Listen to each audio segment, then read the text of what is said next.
अस्सलाम वालेकुम चिल्ड्रन, कैसे हैं आप लोग? जी, तो आप क्या कर रहे थे? जी, वीडियो लेसन देख रहे थे। Good, very good.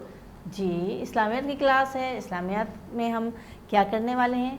अपना छठा सबक जो कि सफ़ा नंबर 24 पर है वो पढ़ेंगे। उसका नाम है ये महफूज हो गया। जी बच्चों, हमारे पास एक नया चैप्टर है। आज मैं क्या कर रही थी? आज मैं कुरान शरीफ पढ़ रही थी। जी, कुरान शरीफ पढ़ रही थी, मैं बैठे बैठे पढ़ रही थी। तो क्या हुआ, तो मुझे ये समझ में आया कि कुरान शरीफ तो हर तरीके से हम पढ़ सकते हैं। ये देखिए, ये मेरा मोबाइल फ़ोन है, मैं इस पर भी कुरान शरीफ पढ़ सकती हूँ। मैं USB अपने कंप्यूटर पर लगाकर उससे भी कुरान शरीफ पढ़ सकती हूँ। और कुरान शरीफ मुझे ज़रूरत नहीं कि मैं अपने क्लास में, ऑफिस में या घर में किसी भी जगह पर बग़ैर किसी मुश्किल के पढ़ सकती हूँ, क्योंकि कुरान शरीफ छोटी से छोटी माइक्रोचिप से लेकर बड़ी से बड़ी किताब में ये मिल सकता है मुझे। अल्लाह का कलाम है, अल्लाह ताला ने इसकी हिफाजत की ज़िम्मेदारी है। अल्लाह ताला ने कुरान शरीफ में वाज़ेह फरमाया है, बल हुवा कुरान फ़ी लौह महफूज, यानी हमने कुरान शरीफ को लोहे महफूज में महफूज कर दिया है।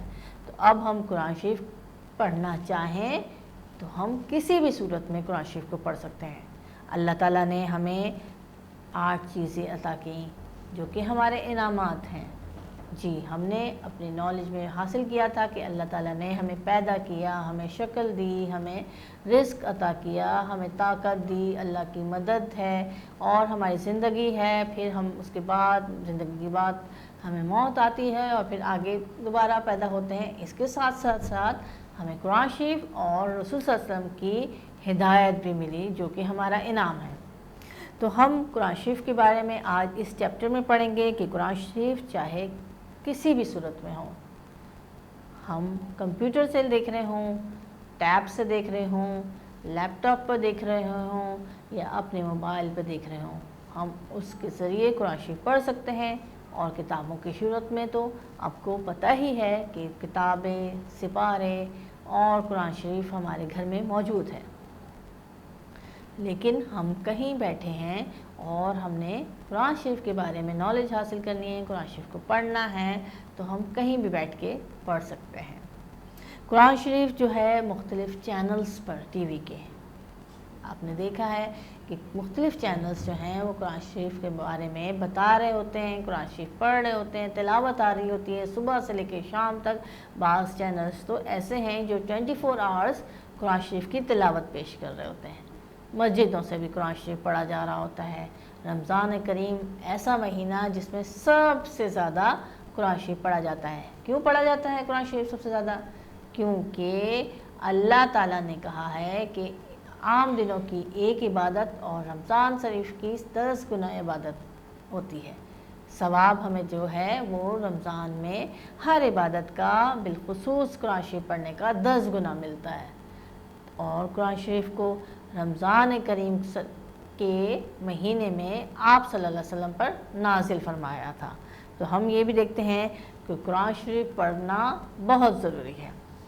कुरान शरीफ हम अल्लाह ताला के बताए हुए तरीके के हिसाब से पढ़ते हैं। जी, अल्लाह ताला ने हमें कौन सा तरीका बताया कि किस तरीके से हमने कुरान शरीफ पढ़ना है? जी, कुरान शरीफ अरबी ज़बान में है और कुरान शरीफ को बैठकर सुकून से पढ़ना है, वज़ू करके बावज़ू हो के पढ़ना है। मुतमईन और सुकून के साथ आप आहिस्ता आहिस्ता ठहर ठहर के उसकी तिलावत करें। आप देखें कि कितना सुकून मिलता है, कितने मुतमईन होते हैं। अल्लाह ताला ने हमारी आसानी के लिए अब तो कुरान शरीफ हर जगह पहुंचा दिया है। आप पाकिस्तान में हो, चाहे किसी भी आप वर्ल्ड में किसी भी कंट्री में हो, आपको कुरान शरीफ बिल्कुल आसानी से मिल जाता है। जी, हर जगह हर ज़बान में इसका तर्जुमा भी हो चुका है। आप अगर उसको समझ के पढ़ना चाहते हैं तो आपकी जो ज़बान है उसमें आपको उसका तर्जुमा मिल जाता है।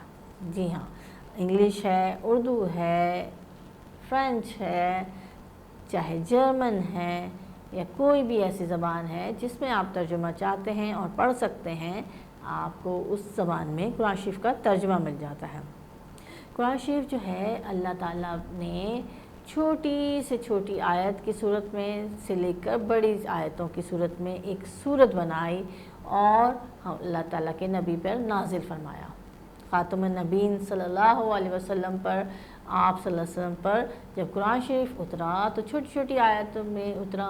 آپ صلی اللہ علیہ وسلم نے ان کو یاد کرنے کی کوشش کی اور یاد کرنے کے لیے وہ مصروف رہتے اور کوشش کرتے کہ مجھے وہ صورت یاد ہو جائے۔ تو اللہ تعالیٰ نے آپ صلی اللہ علیہ وسلم کو ایسے یادداشت دی، ایسا حافظہ دیا کہ آپ صلی اللہ علیہ وسلم فوراً اس صورت کو یاد کر لیتے تھے، ٹھیک ہے نا۔ لیکن آپ صلی اللہ علیہ وسلم کے ساتھ ساتھ مختلف حفاظ کرام اور ایسے صحابی بھی تھے جنہوں نے قرآن شریف یاد کیا اور پھر بعد میں اس کو لکھا۔ آج کل بھی آپ دیکھتے ہیں نا کہ جب آپ تراویح پڑھتے ہیں تو آپ کے جو حافظ صاحب ہیں ان کو کیسے ماشاءاللہ فر یاد ہوتا ہے قرآن شریف، اور وہ اپنی قرآن شریف کی روانی سے وہ اپنی نماز ہماری تراویح پڑھا رہے ہیں اور پڑھاتے رہیں گے انشاءاللہ تعالی اللہ کے حکم سے۔ قرآن شریف کو محفوظ کرنے کا ذمہ اللہ نے لیا اور اللہ تعالیٰ اس کی حفاظت کر رہے ہیں۔ قرآن شریف جو ہے وہ اللہ کی کتاب ہے، اللہ تعالیٰ نے ہمارے ذہنوں پہ محفوظ کر دیا ہے، ٹھیک ہے نا۔ تو ہم نے کیا کرنا ہے، ہم نے بار بار قرآن شریف کو پڑھنا ہے اور ہم نے کوشش کرنی ہے کہ اس کی مختلف صورتیں چھوٹی سے چھوٹی صورت سے لے کر بڑی صورتوں تک یاد کرنے کی کوشش کریں۔ سورہ یاسین کو قرآن کا دل کہا جاتا ہے، اس کو یاد کرنے کی کوشش کریں۔ سورہ رحمان کو یاد کرنے کی کوشش کریں، اور بہت چھوٹی چھوٹی صورتیں ہیں جو کہ 30ویں پارے میں ہیں، تو بچوں آپ کوشش کر کے وہ یاد کریں گے۔ اور ہم کیا کریں گے، ہم نے تو سورہ اعلیٰ کی آیتیں یاد کرنی ہے نا، تو ہم تو سورہ اعلیٰ کی آیتیں یاد کر رہے ہیں، وہ بھی ہم یاد کریں گے انشاءاللہ تعالی۔ ہماری 5 آیتیں تو کمپلیٹ ہو چکی ہیں، اس سبق کے بعد ہم اپنی 6ٹھی آیت یاد کریں گے، ٹھیک ہے۔ تو ہم نے آج پڑھا کہ قرآن شریف یہ محفوظ ہو گیا ہے اور اس کی ذمہ داری اللہ تعالیٰ نے لی ہوئی ہے۔ آپ نے کیا کرنا ہے، آپ نے اس ویڈیو لیسن کو اگین دیکھنا ہے اور یاد کرنے کی کوشش کرنی ہے کہ ہمارے لیے اللہ تعالیٰ نے رہنمائی اس میں کس طرح دی ہے، ٹھیک ہے بچوں۔ ملیں گے اگلی کلاس میں، اپنے ٹیچر کو آپ فیڈ بیک دیں گے۔ اللہ حافظ۔